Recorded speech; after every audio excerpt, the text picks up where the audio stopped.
لا تقنطوا من رحمة الله برادران ইসলাম আজ চণ্ডীতলা ১ নম্বর গোলাম জমিয়ত উলামা তাকে এতটুকু অঞ্চলে এই ব্লকে বিভিন্ন এলাকা থেকে বিভিন্ন মসজিদের আইম্মায়ে কেরাম, ওলামায়ে কেরাম এবং দিন দরদি ভাইয়েরা একত্রিত হয়েছে এবং এই জায়গায় বিভিন্ন ওলামায়ে কেরাম এসেছেন তাদের মূল্যবান বক্তব্য রাখার জন্য। আমি প্রত্যেককে সাধুবাদ জানাই, আমার আন্তরিক ভালোবাসা শুভেচ্ছা জানাই। জমিয়ত উলামা হিন্দ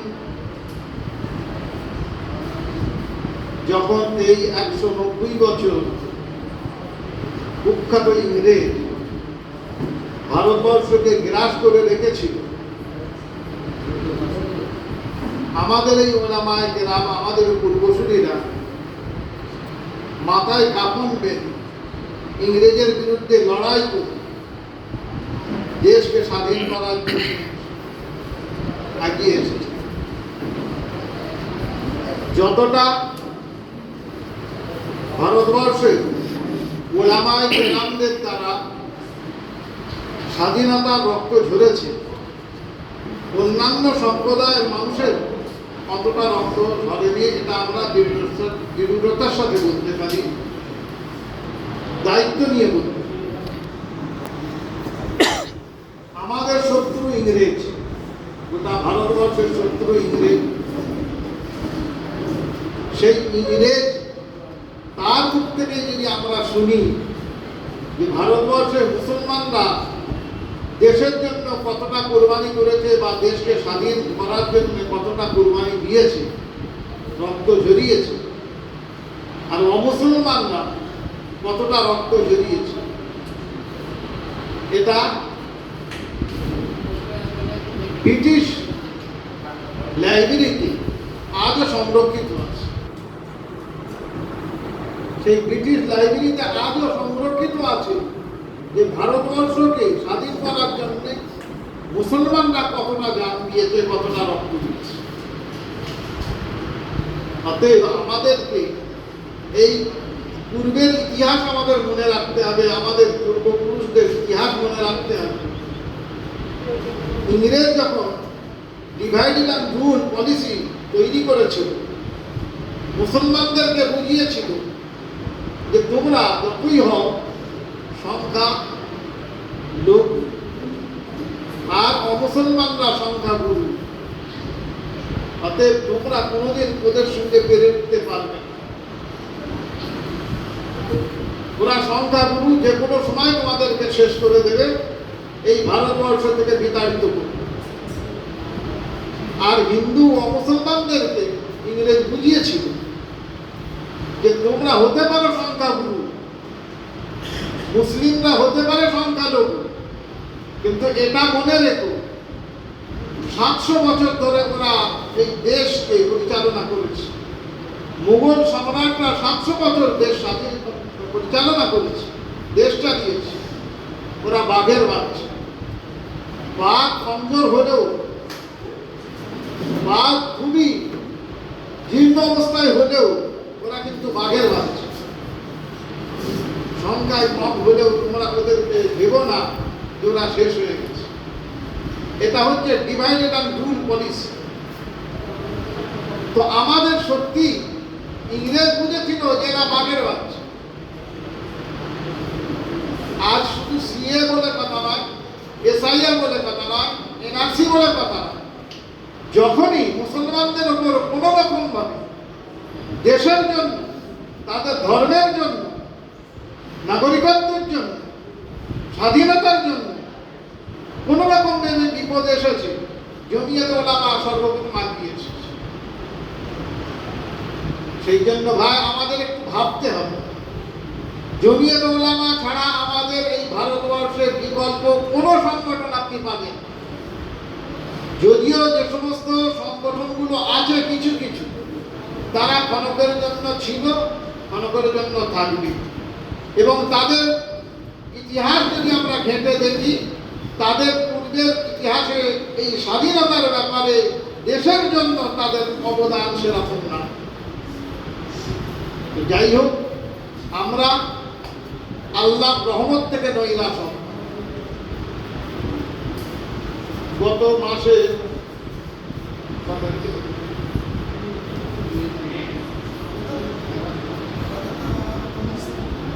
গত 19 তারিখে জমিয়তের যে রাজেদার একটা মিটিং হয়েছিল, সেখানে মাহমুদ মাদান সাহেব এসেছিলেন। তো উনি ও কথাই বললেন যে আমাদেরকে দুটো জিনিস খুব খেয়াল রাখতে হবে। দিনের প্রতি আমাদেরকে চলার জন্য খুবই উঠে পড়ে লাগতে হবে, অর্থাৎ দিন থেকে যেন আমরা সরে না যাই, তবে আল্লাহর রহমত হবে। আর সাথে সাথে আল্লাহর রহমত তখনই হবে যখন দিনের ওপর টিকে থেকে আমরা আর এই লড়াইয়ের ময়দানে আমরা শুধু আল্লাহ আল্লাহ রসুলের হুকুমকে জলাঞ্জলি দিয়ে আর আমরা বলবো আমরা মরে যাব, শেষ হয়ে যাব, কি হবে কি হবে কি হবে, এটা আমাদের কাজ নয়। মৌলানা শওকত দস্তগীর সাহেব তিনিও ওই কথাই বললেন যে আমাদের পূর্বপুরুষরা এর থেকে বড় বড় সমস্যা এসেছে, সেই সমস্যার জন্য তারা বুক চিতিয়ে দাঁড়িয়েছে, আমরা তাদের দোষ, আমাদেরকে সেইভাবে তৈরি ঘাবড়াবার কিছু নেই। আমাদের পূর্বের বক্তারাও বলেছেন, উকিল সাহেবদের মুখেও আপনারা শুনেছেন। আসুন আমরা একত্রিত। এই একত্রিত কেমন করে হব? ছোট্ট একটা কথা আপনাদের, হযরত মাওলানা তাহের সাহেব রহমতুল্লাহ আলাইহি তার কথা বক্তব্য বর্ণনা করছেন আমার আব্বা হযরত মাওলানা আফতাবউদ্দিন সাহেব রহমতুল্লাহ। যদি মানুষ মনে করে যে আমরা একত্রিত হব, কেমন করে হব? আমাদের মধ্যে বিভিন্ন ফেরকা, বিভিন্ন মত, বিভিন্ন দলে আমরা বিভক্ত হয়ে আছি। তাহলে এসো আমরা আগে ঐক্যের মিটিং করি। ঐক্যের মিটিং কিভাবে? এসো দেওবন্দি ভাইরা, তবলিগি ভাইরা, ফুলপুরা ভাইরা, আলে হাদিস ভাইরা, আরো সব যত মতভেদী ফেরকা আমরা আমাদের মধ্যে আছে, আমরা সবাই এক হই, মিটিং করি। মিটিং করে তারপরে আমরা এক হই বলে উনি কোরআনের আয়াত দিয়ে বলছেন, ওয়া'তাসিমু বিহাবলিল্লাহি জামিআ, আল্লাহর রশ্মিকে মজবুত করে তো এই রশ্মিকে মজবুত করে ধরবো, এর অর্থটা।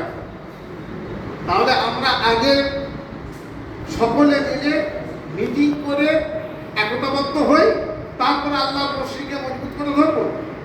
হতে পারে কোনোদিনই হবে না বলে উনি উদাহরণ দিচ্ছে।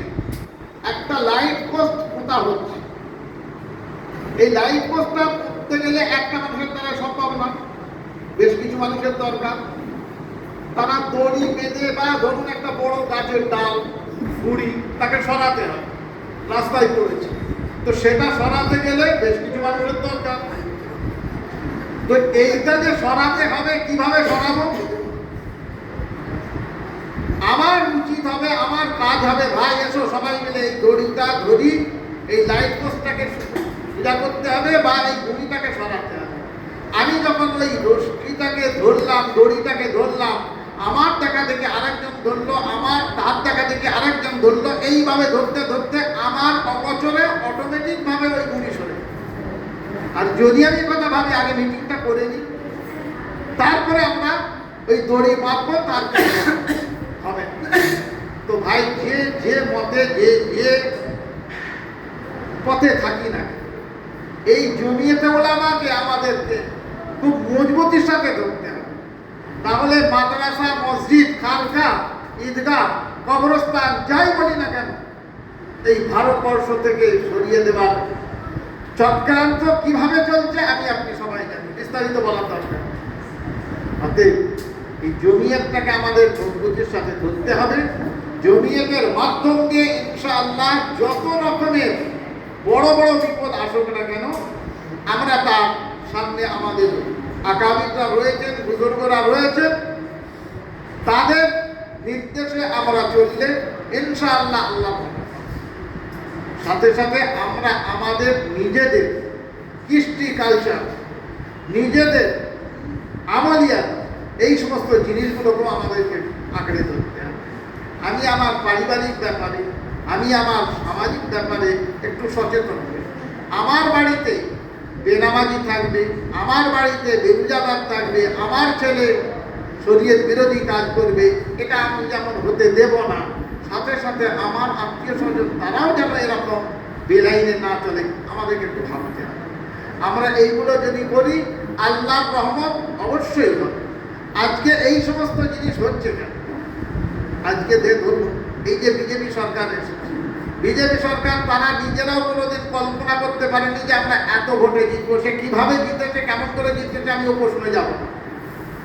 তারা যেমনই করুক না কেন, এই এসআইআর করুক আর ওই করুক সেই করুক, কিন্তু এতটা ব্যাপকভাবে এইভাবে জিতবে এরা কোনোদিন এটা ভাবতে পারে, অকল্পনীয়।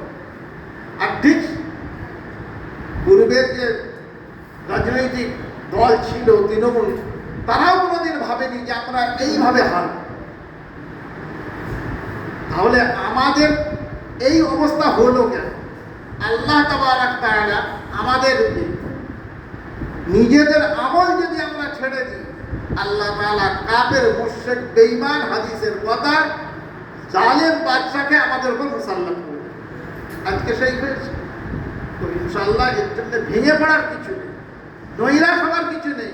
নৈরাশ কারা হয়? ওয়ালা ইয়াইয়াসু রূহিল্লাহ ইল্লাল কওমুল কাফিরুন। কাফেররা নৈরাশ হয়, মেরে ফেললে শেষ হয়ে গেল। আমরা মুমিন, মুসলমান, ইমানদার, অতএব আমরা বললেও কাজী, বাঁচলেও কাজী। আমরা আসো একটু মনটাকে শক্ত। মন শক্ত করতে গেলে কি হবে? নিজেদের আমলটাকে তৈরি করতে হবে।